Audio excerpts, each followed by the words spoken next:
우리 신앙 베이직 시리즈 설교하고 있습니다. 이제 오랫동안 우리 신앙생활 해오면서 이제 나의 신앙을 또 한번 점검하고 또 새롭게 리모델링하는 그런 시간 우리가 매주 갖고 있습니다. 성경에서 언급하고 있는 8가지 주제를 제가 정했어요.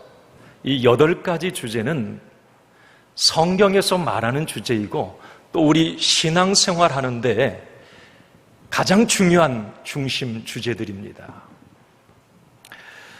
예배, 말씀, 기도, 찬양, 봉사, 전도, 헌신, 소그룹. 어떻게 보면 신앙생활의 전부라고 할 수 있는데 우리가 지금 매주 나누는 이 말씀을 통해서 여러분 말씀 들을 때 내가 생각했던 어떤 이런 주제들의 이 관점과 또 성경 하나님께서 말씀하고 있는 이 주제들에 대해서 어떤 기준은 뭔가, 핵심 본질은 뭔가를 좀 비교하면서 나의 것들은 좀 내려놓는 시간이 되었으면 좋겠고요. 성경적 믿음으로 다시 세워지는 그런 귀한 시간이 되기를 간절히 소원합니다. 중요한 것은 우리가 믿음 생활 이렇게 하다 보면요, 다분히 우리의 신앙이 이 풍월신앙, 서당계 3년이면 풍월을 얻는다고 그냥 교회에 왔다 갔다 하는, 그러다가 누군가로부터 전해 들은 어떤 신앙, 내가 누군가를 보면서 배운 신앙으로 믿음 생활할 때가 많아요. 그런데 성경에 비춰보면 많은 부분에 잘못됐거든요. 그런 부분에 대해서 우리는 이제 매주 말씀을 통해서 좀 고치고 변화와 개혁이 좀 일어나야 되지 않을까 생각을 합니다. 이게 나 중심의 이 신앙에서 하나님이 원하시는 믿음으로, 하나님이 기뻐하시는 믿음의 사람으로 변화되어야 된다고 하는 거예요. 만약에 우리가 풍월신앙에 의존하고 나 중심의 신앙의 자세를 고집한다면 어쩌면 우리의 믿음은 하나님과 상관없는 믿음이 될 수 있어요. 이거 꼭 잊지 마세요. 그리고 그 믿음은 구원받지 못하는 헛수고의 믿음으로 끝날 수도 있다. 그게 성경이 말하는 경고입니다.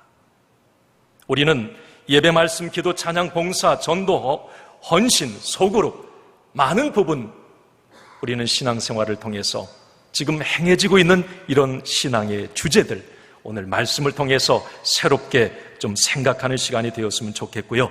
무엇이 잘못됐는지, 어떤 부분을 좀 변화시켜야 되는지 수정하고 개혁하는 시간. 그래서 이번 신앙 베이직 이 시리즈 설교를 통해서 하나님이 기뻐하시는 믿음으로 구원과 영생과 천국을 얻는 믿음으로 다시 세워지기를 간절히 소원합니다.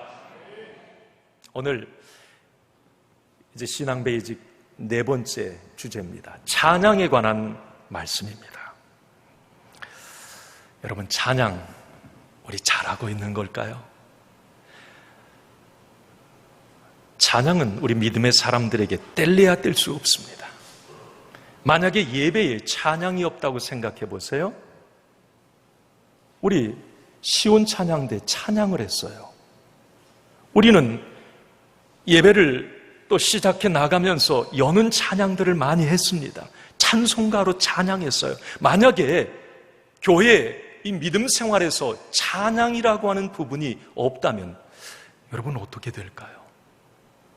이 찬양은 너무나 중요한 주제예요. 자, 그런데 우리가 이렇게 중요한 찬양을 정말 제대로 하고 있는 걸까? 이 생각해 보셨습니까? 우리는 많은 부분에서 이 찬양에 대해서 잘못된 고정관념을 갖고 있기도 하고요.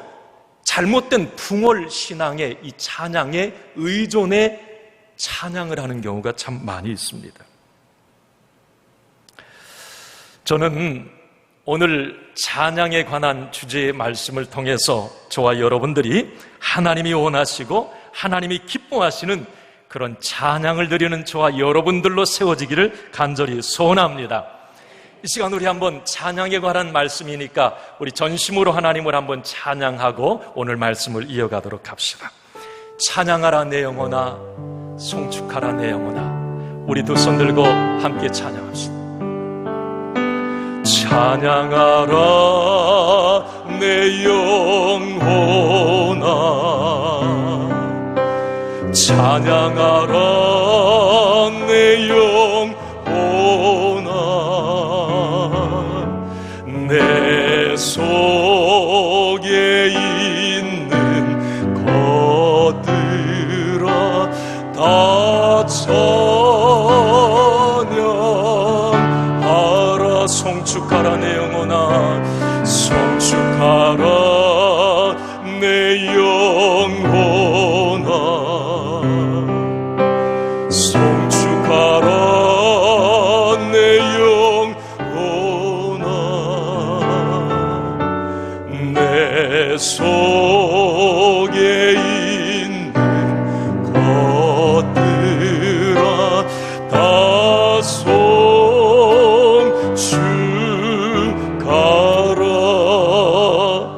할렐루야. 우리 하나님께 영광의 박수 돌립시다. 주님 찬양을 받으소서. 할렐루야.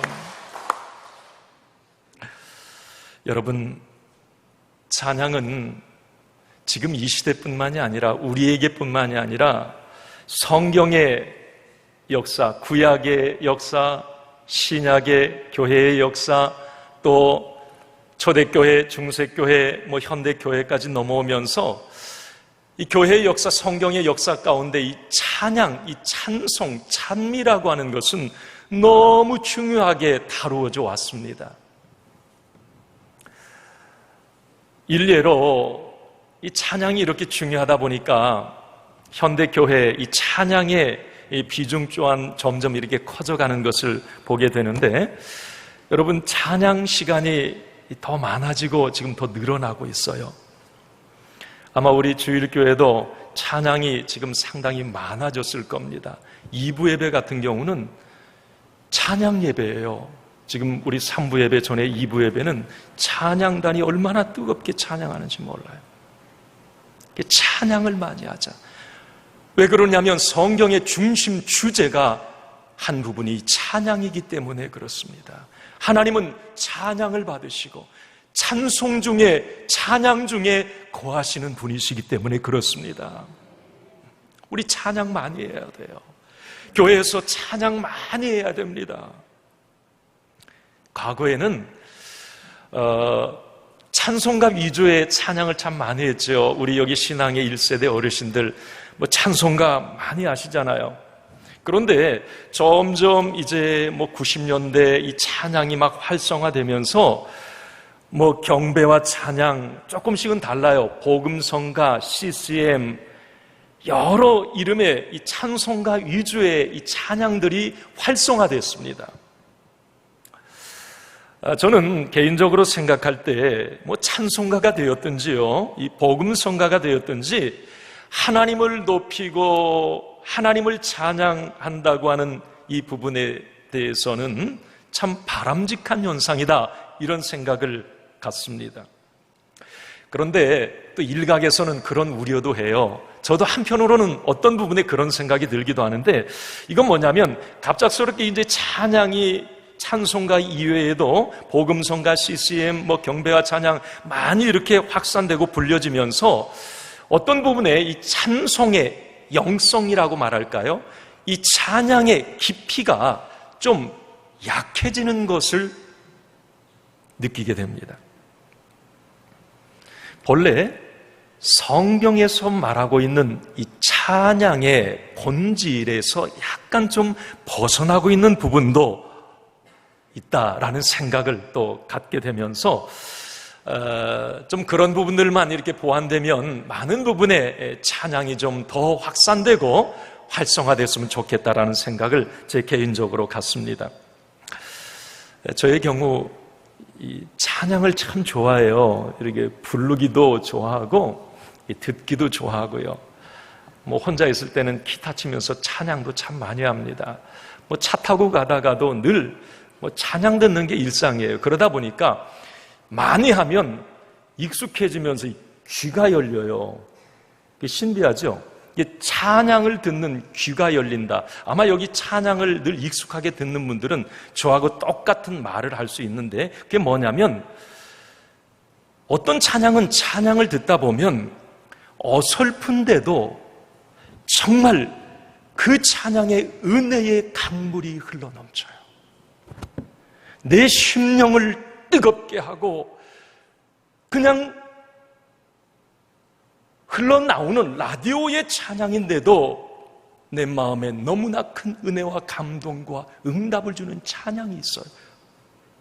영감이 있는 찬양이에요.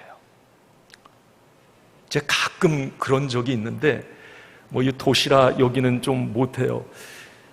이 차 타고 가다가 늘 주파수가 저는 극동방송 아니면 CBS예요. 이 찬양을 듣다가 정말 너무 은혜가 되는 거예요. 가다가 눈물이 너무 주체할 수 없이 흘러나와서 이 운전을 못 하잖아요. 그럼 갓길에 세우고 함께 찬양을 혼자 막 부르다가 또 거기서 혼자 기도하다가 그러고 이제 이렇게 차를 운전하고 갈 때도 더러더러 있었습니다. 영감이 있는 찬양이 있어요. 그런데 또 어떤 부분의 찬양을 듣다 보면 이제 라디오에서 흘러나와요. 음악적 기교, 풍부한 가창력, 현란한 악기 소리. 그런데 아무런 감동이 없어요. 이 마음에 와 닿는 게 없습니다. 찬양하는 사람이 중요하기도 하고 또 어떤 부분에서는 이 찬양도 정말 은혜의 찬양, 영성의 찬양이 있고 깊이가 없는 입술의 찬양, 귀만 즐겁게 하는 찬양이 있구나. 그런 생각도 제가 했습니다. 자, 어쨌든 찬양이 이제 많아지는 이 시대에 우리 그리스도인들은 살면서 어쨌든 찬양을 늘 가까이 하고 살아가는데, 자, 오늘 저는 이 찬양이라고 하는 주제의 말씀을 통해서 교회나 그리고 찬양 사역자들이나 그리고 우리 시온 찬양대회도 마찬가지고 늘 찬양하는 저와 여러분, 이 찬양의 의미와 본질을 우리가 분명히 알고 찬양을 하자는 겁니다. 그리고 무엇을 찬양해야 되고 어떻게 찬양해야 될지, 왜 찬양해야 될지 이 부분도 확실히 알고 하자는 거예요. 늘 익숙하게 찬양하면서 이 본질적인 부분을 놓치고 우리가 찬양한다면 하나님과 상관이 없는 찬양을 하고 있을 수도 있다는 거예요. 그래서 성경의 기준을 한번 찾아보자는 거지요. 제가 원래는 이 신앙 베이직 이 주제를 한 주에 그냥 하나씩 나누려고 했어요. 그런데 준비하다 보니까 지혜가 생겼어요. 이 본질적인 부분을 다루고 이 방법론적인 부분을 다루어야 되겠다. 그 생각을 했습니다. 이 찬양에 관한 부분도 이번 주에는 찬양의 본질에 대해서 좀 나눌 거예요. 찬양이란 도대체 뭐냐? 성경에서는 이 찬송을 뭐라고 말하는가? 우리가 좀 알고 찬양하자는 거예요. 그리고 찬양을 받으시는 대상은 누군가? 이 답은 뻔하지만 다시 한번 확인하자는 거예요. 이 본질적인 부분. 그리고 다음 주에는 자, 그렇다면 이렇게 능력이 되는 찬양을 어떻게 불러야 되냐? 성경에 보면 찬양을 부르는 자세에 대해서 참 많이 말하고 있어요. 그리고 우리가 그렇게 하나님을 찬양할 때 하나님은 그 찬양을 통해서 어떤 은혜와 응답과 능력을 주시느냐. 이 찬송의 능력이 많거든요. 그걸 성경적으로 우리가 한번 찾아가 보도록 하겠습니다. 자, 오늘 첫 번째 시간인데 저는 오늘 찬양에 관한 이 말씀을 통해서 우리 찬양대 그리고 찬양단 그리고 모든 회중들이 앞으로 찬양할 때마다 하나님이 기뻐하시는 찬양을 드림으로 하나님의 임재를 경험하고 찬송의 능력을 경험하고 찬양을 통해서 삶의 기적이 나타나는 그런 찬양의 간증자들이 다 되시기를 주님의 이름으로 소원합니다. 자, 그러면 찬송이란 뭘까요? 우리 찬송, 찬양 많이 쓰잖아요. 시온 찬양대. 찬양이라는 말이 뭡니까? 성경에 보면 찬양이라고 하는 이 단어를 214회 언급하고 있습니다. 어마어마하지요. 얼마나 이 찬양이 중요한지를 우리는 알아야 됩니다. 구약에 2번, 신약에 42번, 도합 214회. 비슷한 단어예요. 찬송이라고 하는 이 단어는 90회가 언급이 돼요. 이 어마어마한 거예요. 구약에 84회, 신약에 6회. 비슷한 단어입니다. 찬미라고 하는 이 단어는 14회가 언급이 되어 있어요. 총 찬양이라고 하는 의미를 가진 단어를 320회가량 신구약에 언급을 하고 있습니다. 이것은 얼마나 하나님께서 이 찬양을 중요하게 생각하는가를 단적으로 말해주고 있는 거예요. 여러분, 찬양 소홀히 해서는 안 되는 거예요. 이 찬양이 얼마나 중요한지 우리 시온 찬양대 알고 찬양해야 되는 거예요. 이렇게 엄청나게 하나님께서 말씀을 통해서 찬양하라, 찬양에 대해서 말씀하셨다면 잘 찬양해야 되는 거지요. 자, 그러면 성경에서 이 찬양, 찬송, 찬미 어떤 의미가 있을까? 성경적 의미를 찾기 위해서는 이 성경이 쓰여진 언어, 구약 성경은 히브리어로 쓰여졌어요. 이 구약에 특별히 이 찬양에 관한 부분이 참 많이 나오는데, 그러면 구약의 이 히브리어, 이 세 단어만 우리가 오늘 좀 공부합시다. 그 단어 속에 이 찬양의 의미가 담겨 있기 때문에 그래요. 자, 우리 한번 히브리어 합시다. 자, 한번 따라 합시다. 할라리. 크게 보세요. 할라리. 또 한번 따라 합시다. 할랄. 여러분, 히브리어 하신 거예요. 저 이스라엘에 가서 성지순례 가거든. 할랄이, 할랄 그러면 알아들을 수도 있어요. 우리의 언어가 아닙니다. 자, 찬양이라고 우리가 말할 때 할랄이, 할랄, 성경은 그렇게 쓰고 있어요. 그러면 이 할랄이, 할랄의 의미가 뭐냐라면 칭찬하다, 자랑하다, 그런 뜻이에요. 뭐라고요? 네, 내 입으로 한번 고백을 해보세요. 칭찬하다, 자랑하다. 그래서 우리가 이 할랄이, 할랄에 익숙한 단어가 뭐냐면 할렐루야예요. 우리 할렐루야 많이 하죠. 이건 익숙하죠. 이 할렐루야가 할랄이, 할랄에서 나온 말이거든요. Praise the Lord, 하나님을 찬양하십시오. 이게 할랄이, 할렐루야의 뜻입니다. 다시 말하면 하나님을 높이고 하나님을 칭찬하고 하나님을 자랑하는 것, 이게 찬양의 진정한 의미입니다. 여러분, 시편 44편 8절 말씀을 한번 스크린 같이 읽겠습니다. 시작. 우리가 종일 하나님을 자랑하였나이다. 우리는 하나님의 이름을 영원히 감사하리이다. 저기 하나님을 자랑하였나이다. 이게 할랄이 그렇게 되어 있어요. 하나님의 이름을 자랑하는 것, 하나님의 이름을 높이고 칭찬하는 것, 이게 찬양의 의미예요. 그래서 우리는 찬양할 때 하나님을 높이고 하나님만을 자랑하고 하나님만을 드러내야 돼요. 이게 찬양의 의미예요. 개인적으로 여러분 찬양할 때 착각하면 안 됩니다. 앞에서 발표를 하거나 특송을 하거나 이 찬양할 때 나의 재능과 실력을 자랑하면 그건 찬양이 안 되는 거예요. 성경의 의미가 아닌 거예요. 뭐 악기로 찬양하고 찬양할 때 하나님을 분명히 찬양하는, 찬양이라고 하는 이름을 가지고 자기 어떤 재능을 자랑하려고 하고 자기 어떤 실력을 뽐내려고 하고, 이건 찬양의 의미가 아니라는 거예요.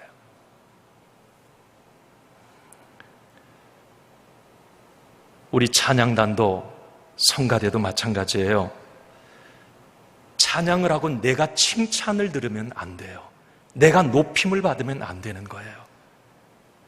그래서 모든 교회 안에서 이 찬양이라고 하는 이름으로 불려지는 모든 노래에는 온전히 하나님만을 자랑하고 하나님만을 칭찬하고 높이는 게 되어야 합니다.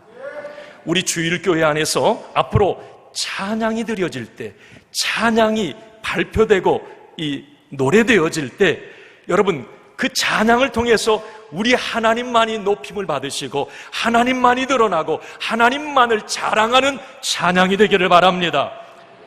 그럴 때 찬양을 통해서 하나님이 일하시고 역사가 일어나는 거예요. 찬양 잘해야 됩니다. 이 생각, 요거 놓쳐서는 안 돼요. 두 번째, 구약 성경에 보면 이 찬양하다고 하는 단어를 한번 따라해 볼까요? 야다. 더 크게, 야다. 네. 야다라는 말은 두 손을 들다, 그런 의미예요. 어머나, 두 손을 드는 게 찬양인가? 성경은 그게 찬양이라고 말을 합니다. 구약 성경에서는 두 손을 들고 찬양하다, 야다, 그렇게 표현을 했습니다. 다시 말하면 찬양은 하나님을 향하여 두 손을 드는 것, 이게 찬양이에요. 여러분, 시편 134편 2절 같이 읽습니다. 시작. 성소를 향하여 너희 손을 들고 여호와를 송축하라. 이 송축하라는 찬양하라는 말이에요. 성소를 향하여, 하나님을 향하여 너희 손을 들고, 이때 야다, 그렇게 돼 있어요. 한번 우리 손을 한번 이렇게 들어봅시다. 자, 이게 찬양이에요. 이게 이제 손 내리세요. 그래서 여러분, 찬양할 때 아까도 우리 손 들고 찬양합시다, 예배 찬양할 때도 손 들고 찬양합시다. 아니, 왜 자꾸 손을 들으라고 그래? 여러분, 찬양이라는 말 자체가 두 손을 하나님을 향하여 드는 거예요. 그래서 이 손 드는 거에 대해서 어색하게 생각하지 마세요. 저는 웬만하면 박수 안 칠 때는 제 손이 항상 자동적으로 올라가요. 손 드는 게 하나님을 찬양하는 거예요. 이걸 사람들이 몰라요. 다음 주에 이제 찬양을 어떻게 할 건가, 이 부분에 대해서 제가 이제 이 부분은 조금 더 말씀을 드리도록 하겠습니다. 그러니까 뭐 손을 들어도 안 들어도 되고 그건 여러분들의 자유지만 찬양은 두 손을 드는 거다. 이것을 우리는 잊지 말아야 됩니다. 세 번째, 히브리어 따라합시다. 바락. 좀 의미가 전달이 안 됩니까? 바락. 예, 이 바락도 히브리어예요. 이건 뭘 말하느냐면 아까 말씀처럼 송축하다, 무릎을 꿇다, 경의를 표하다, 이게 바락이에요. 이게 찬양이에요. 아까 우리 찬양단 찬양할 때 무릎 꿇고서 주 이름 외치세, 예수 나의 왕, 예수 나의 왕, 아멘. 무릎 꿇고서, 이게 찬양이에요. 이게 찬양. 여러분, 무릎을 꿇는다라고 하는 이 의미를 생각해 보면 왕 앞에서 신하의 모습을 떠올려도 돼요. 우리가 찬양할 때 어떤 마음을 가지고 찬양을 해야 되는지를 말씀해 주고 있는 거예요. 시편 103편 1절 말씀을 한번 같이 봅니다. 자, 시작. 내 영혼아 여호와를 송축하라. 내 속에 있는 것들아 다 그의 거룩한 이름을 송축하라. 이게 바락, 그렇게 돼 있어요. 송축하라. 또 다른 의미가 무릎을 꿇고 경의를 표하다, 이런 의미입니다. 여러분, 그래서 찬양은 창조의 하나님, 거룩하신 하나님께 무릎을 꿇는 심정으로 겸손한 마음으로 올려드려야 하는 거예요. 찬양을 하면서 건방진 태도나 교만한 태도로 하나님을 찬양하면 안 된다는 말이에요. 나를 뽐내고자 하는 마음으로 찬양하면 안 된다고 하는 거예요. 찬양의 태도가 너무 중요하다는 거예요. 여러분, 대통령 앞에 가면 가기 전에 엄청나게 훈련받습니다. 지시사항 많이 들어요. 당신 악수는 어떻게 하고 어디에 설 것이며 어떤 때 앉을 것이며 눈동자는 어떻게 할 것이며, 사람 앞에 가도 자세가 필요한 거예요. 전능하신 하나님을 찬양하는데 그 찬양의 자세는 무릎 꿇는 심정으로, 겸손한 마음으로, 납작 엎드리는 마음으로 하나님을 찬양해야 된다는 거예요. 온 맘 다의 전심으로. 여러분 그렇게 찬양하십니까? 우리 아까 시온 찬양대 어때요? 그렇게 찬양하셨죠? 어머나, 아멘입니까? 네.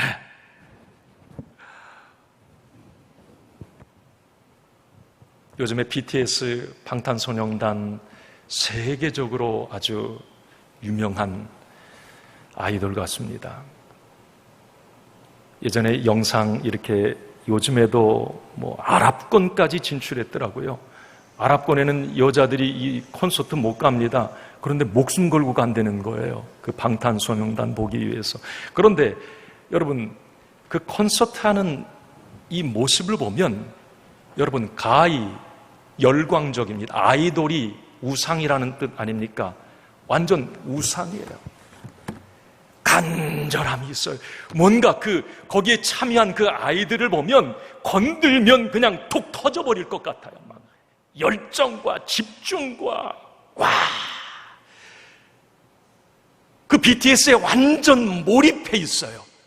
이걸 바락이라고 말합니다. 이게 찬양에 있어야 된다는 거예요. 대단한 거죠. 여러분 우리가 알고 찬양하자는 겁니다. 여러분 찬양의 성경적 의미는 찬양은 하나님을 향해 두 손을 들고 그 하나님의 이름을 높이며 그 하나님의 이름을 칭찬하며 자랑하고 그 하나님 앞에 납작 엎드려서 겸손한 마음으로 온 마음 다해 올려드리는 것, 이게 찬양이라는 말이에요. 여러분 찬양할 때마다 우리의 마음, 우리의 모습, 우리의 태도에 이런 성경적 찬양의 의미가 담겨지기를 바랍니다. 그래서 우리의 찬양을 드릴 때마다 그 찬양을 하나님이 기뻐 받으시고 그 찬양이 제대로 된 찬양이 되어서 하나님의 마음을 시원하게 하심으로 우리의 삶의 찬양의 능력의 역사들, 간증들이 많아지기를 주님의 이름으로 축원합니다. 이제 꼭 잊지 마세요. 찬양할 때 요 세 가지.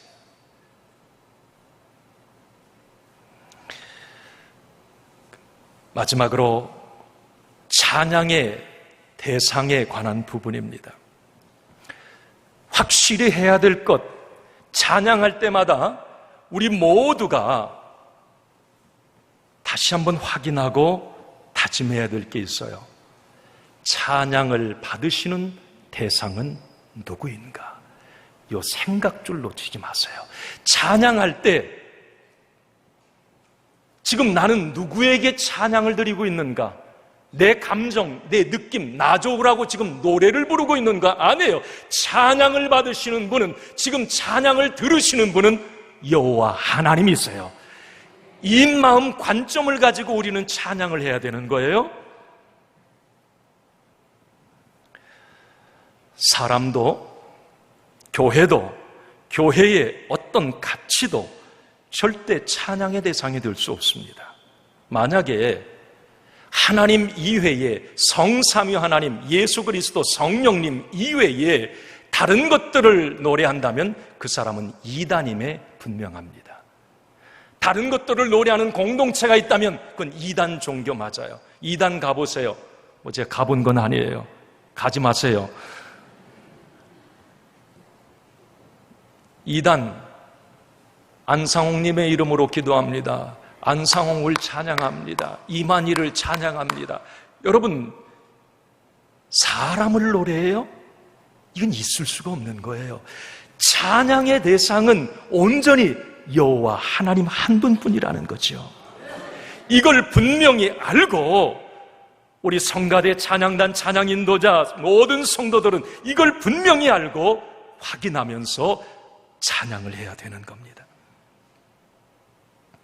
시편 113편 3절 말씀에 보면 이런 말씀이 있습니다. 우리 한번 같이 말씀을 읽도록 하겠습니다. 시작. 해 돋는 데에서부터 해 지는 데까지 여호와의 이름이 찬양을 받으시리로다. 아멘. 여러분, 해 돋는 데서부터 해 지는 데까지는 모든 것을 다 말해요. 온 땅 모든 사람들은 여호와 하나님을 찬양하라. 다시 말하면 찬양을 받으실 분은 온전히 하나님 한 분이시다 라는 거지요. 이따금 우리 성가대, 제가 성가대라는 말은 잘못된 거예요. 찬양대가 맞아요. 그런데 이제 알아듣기 쉽게 그냥 성가대라는 표현을 쓰죠. 우리 성가대나 찬양단, 찬양 인도자, 찬양 사역자들도 마찬가지예요. 여기 있는 목사도 마찬가지입니다. 이따금씩 빠지는, 찬양할 때 빠지는 오류, 이게 뭐냐면 찬양의 대상은 분명 하나님이세요. 그런데 많은 부분에 하나님을 의식하고 찬양하기보다도 사람을 의식하고 찬양할 때가 많아요. 이거 바꿔야 돼요. 의도적으로 자꾸 바꿔야 돼요. 저도 어떤 때는 찬양할 때 사람이 의식될 때가 많고 어느 순간에 그걸 스위치를 확 바꿔버립니다. 의도적으로 노력해야 돼요. 지금 나의 찬양을 받으시는 분은 하나님 한 분뿐이시다. 내가 지금 사람 즐겁게 하려고 무슨 내가 이 성가대가 찬양 잘해서 와 박수 받고, 저는 박수 칠 때에도 하나님께 영광의 박수 드리자 그러지 찬양대를 위해서 박수 치는 거 아니에요. 사람이 박수를 받는, 이건 찬양이 아닙니다. 하나님만이 영광을 받으셔야 합니다. 이걸 잊지 말아야 돼요. 왜 사람을 의식하고 찬양합니까? 왜 옆에 사람 내가 손드는지, 내가 박수를 치는지, 내가 일어서서 찬양을 하는지, 왜 옆에 사람을 그렇게 신경을 써야 합니까? 내가 찬양의 대상, 나의 찬양을 받으시는 분이 사람이 아니고 하나님이라고 하는 것을 내가 확신한다면 주님만 바라보고 찬양할 수 있는 이 마음을 가져야 돼요. 여러분, 세상에서 콘서트하고 음악회하고 뮤지컬 연극하지요. 이건 공연한다고 그래요. 이 공연은 당연히 사람이 대상입니다. 그리고 그걸 발표하는 그 주인공이 박수를 받아야 마땅해요. 여러분, 세상 어디 뮤지컬 음악회 가면 꽃 사들고 가서 막 박수 쳐주고 하세요. 저도 하니까.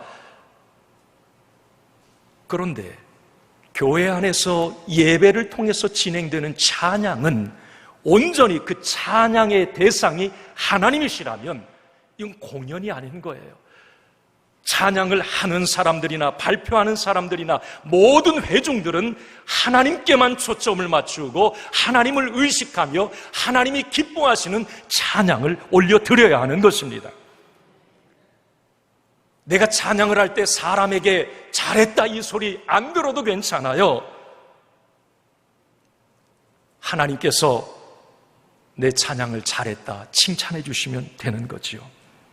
이렇게 여러분, 찬양의 대상이 온전히 하나님이어야 한다고 하는 성경적 기준에 비추어 볼 때 많은 부분에 우리 성가대 그리고 찬양단, 어쩌면 하나님과 상관이 없는 찬양을 드릴 수도 있다. 이걸 잊지 마십시오. 성도들의 경우도 하나님을 의식하고 하나님께 집중하고 이 하나님 줄 놓지 않으려고 찬양을 해야 되는데, 때로는 어떤 자기의 감정, 자기의 어떤 느낌, 기분, 이런 부분을 가지고 자기에게 초점을 맞춰서 노래를 부르고 이 찬양하는 경우가 많아. 이거 바꿔야 됩니다. 그래요, 이런 경우 있을 수 있어요. 내가 지금 힘들고 어려워서 막 찬양을 해요. 그런데 그 찬양이 나 위로받으려고 그렇게 듣거나 하면 안 돼요. 주님, 내가 지금 이렇게 힘든 상황, 이걸 찬양으로 하나님께 담아 올려드립니다. 그러면서 그 찬양을 부르며 울어요.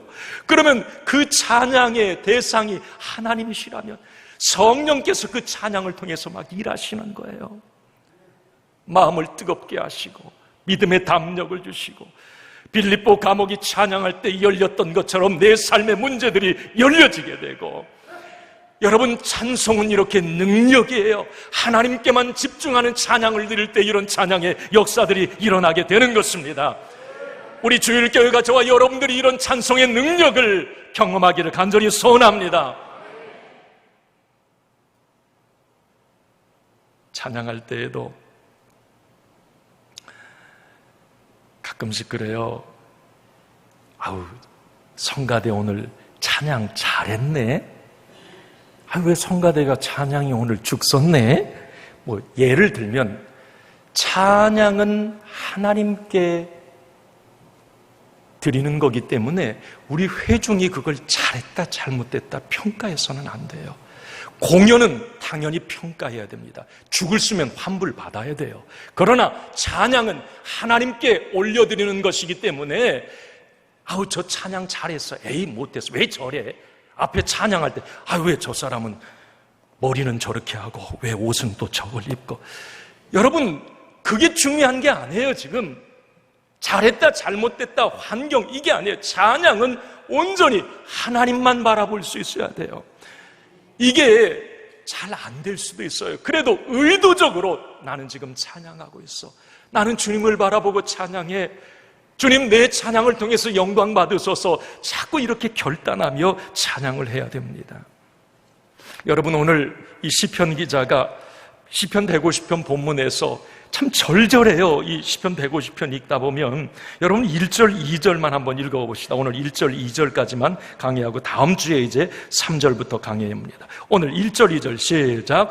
할렐루야 그의 성소에서 하나님을 찬양하며 그의 권능의 궁창에서 그를 찬양할지어다. 그의 능하신 행동을 찬양하며 그의 지극히 위대하심을 따라 찬양할지어다. 아멘. 자, 여러분 1절, 2절 말씀 읽으며 어떤 느낌을 받으세요? 저 같은 경우는 이 시편 기자의 모든 찬양이 하나님께만 초점이 맞춰져 있어요. 할렐루야 그의 성소에서 하나님을 찬양하며 그의 권능의 궁창에서 그를 하나님을 찬양할지어다. 그 하나님의 능하신 행동을 찬양하며 그 하나님의 지극히 위대하심을 따라 찬양할지어다. 찬양의 대상이 분명히 하나님임을 우리는 알게 됩니다. 오늘 시편 150편뿐만이 아니라 여러분 시편 150편 시작도 할렐루야 그렇게 되어 있죠. 끝도 할렐루야 그렇게 되어 있죠. 시편 146편부터 똑같이 그렇게 되어 있어요. 시작도 할렐루야 끝도 할렐루야. 그래서 할랄시 할렐루야 시편이라고 말을 합니다. 하나님을 찬양하는 거예요. 찬양의 대상은 하나님이어야 한다는 겁니다. 위에서도 말씀드렸듯이 여러분 꼭 기억하십시오. 절대 사람이 찬양의 대상이 될 수 없습니다. 자연이나 물질 어떤 피조물도 찬양의 대상이 될 수 없습니다. 할렐루야라고 하는 이 말은 온전히 하나님께만 쓸 수 있는 단어입니다. 그런데 이단에서 어떤 사회주의 보면 사람이 찬양의 대상이 돼요. 이건 잘못된 거예요. 우리가 중요한 것 한 가지 여러분 잊지 말아야 될 것은 우리가 이 찬양이 이렇게 하나님을 높이고 하나님을 자랑하고 하나님을 기쁘시게 하는 그런 도구인데 어둠의 영 이 마귀도 이 찬양을 자기의 도구로 사용한다고 하는 것 꼭 잊지 마세요. 사단의 잘못된 찬양, 노래, 음악, 사단은 그것을 통해서 많은 사람들의 영혼을 마비시키고 우리의 인생을 파멸로 이끌어간다는 것도 여러분 잊지 마시기 바랍니다. 그래서 세상의 많은 노래의 홍수, 찬양의 홍수 속에서 살아갈 때 우리 믿음의 사람들은 그 찬양을 분별할 수 있는 분별력을 꼭 가져야 합니다. 사탄은 할렐루야의 대상을 사람으로, 자연으로, 물질적 가치들로, 정신적 가치들로 바꾸어 버립니다. 그래서 사단의 음악의 대부분을 보면 죽음을 찬양하거나, 가만히 여러분 들어보세요. 사단을 숭배하거나 우상을 노래하거나 세상의 짐승과 물질을 노래하고 높이는 경우가 많습니다. 이런 경우는 믿음의 사람들 절대 듣지 말아야 돼요. 여러분 뉴에이지 음악 많이 들어보셨죠? 뉴에이지가 도대체 뭐야? 여러분 허무주의, 패배주의에 빠져서 뉴에이지 음악에 심취하게 되면 자살하는 경우가 많아요. 잘못된 락 음악 같은 경우는 정신 이상이나 삶의 이탈을 가져오는 경우가 많습니다. 그래서 종교개혁자 마틴 루터는 이 이야기를 한 거예요. 음악은 하나님이 주신 귀한 선물이다. 그러나 사단은 사악한 목적을 위하여 이 거룩한 선물을 사용할 수 있다. 그렇게 했어요. 그래서 우리 그리스도인들은 정신 바짝 차리고 사람이나 물질, 자연이나 우상을 노래하는 세상 음악을 좀 멀리하고 복의 근원이 되시는 하나님을 찬양하고 높이는 찬송가나 복음성가를 가까이 할 수 있어야 합니다. 자주 듣고 부르세요. 극동방송 자주 들으시고요. CD 사서 집에서도 자주 들으시고요. 아니면 요즘 휴대폰 무료로 얼마든지 다운받을 수 있어요. 찬양. 저도 휴대폰에 수백 곡의 찬양이 있으니까요. 듣고 싶은 때 언제든지 귀에다 대고 이렇게 들어요. 찬양을 가까이 하세요. 여러분, 그런 말이 있어요. 내가 진정한 신앙인인가 아닌가를 가늠하는 척도는 평상시에 내 입에서 그냥 평상시에 흥얼거릴 때 세상 노래가 나오는지 아니면 찬송가나 복음성가가 나오는지 이걸 보면 알 수 있다는 거예요. 여러분 어떠세요? 그냥 보통 신나거나 아니면 어떤 노래 흥얼거릴 때 입에서 찬송가가 나오시죠? 세상에 어떤 유행가가 내 입에서 믿음의 사람, 아니 상상해 보세요. 제가 노래를 막 부르는데 막 세상에 무슨 노래가 있어요? 저 푸른 좋은 그것밖에 생각 안 나네. 아니 예를 든다면 목사가 저분이 장로님인 거 알고 아니면 어디 권사님인 거 집사님인 거 아는데 노래를 부르는데 희한하게 세상 어떤 뽕짝을 막 부르고 있어요. 이거 안 되잖아요. 우리가 믿음의 사람이라면 이 찬양에 익숙해지. 내 입만 열면 그냥 찬양이 자동적으로 나와야 돼요.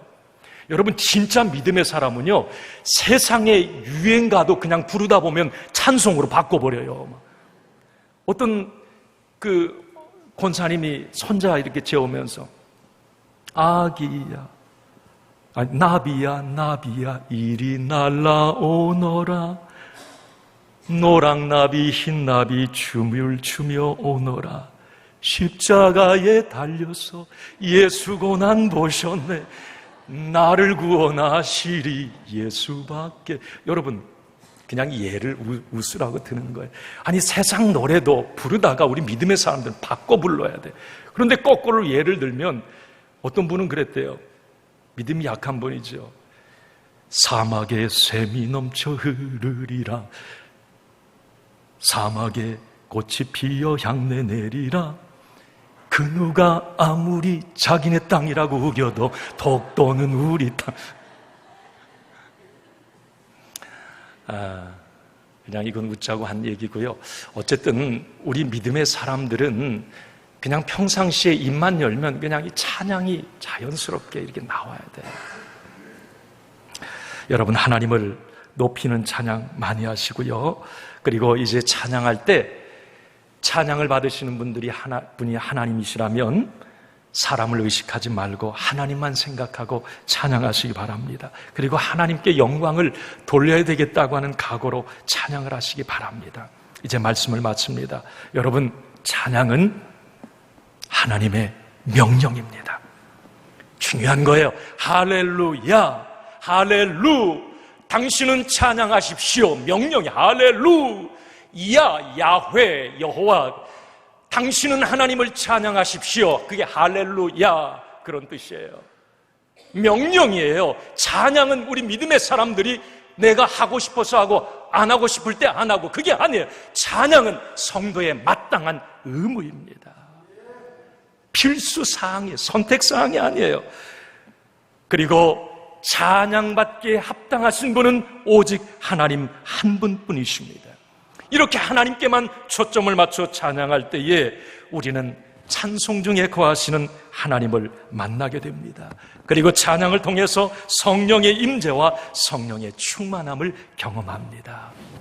매 순간, 이제 날마다, 그리고 우리의 삶에서 예배드릴 때 우리의 올려드리는 이 찬양이 여러분 하나님이 기뻐하시는 그런 찬양이 되기를 바라고, 그 찬양을 통해서 놀라운 찬송의 능력과 응답을 경험하는 저와 여러분이 되기를 간절히 축원합니다.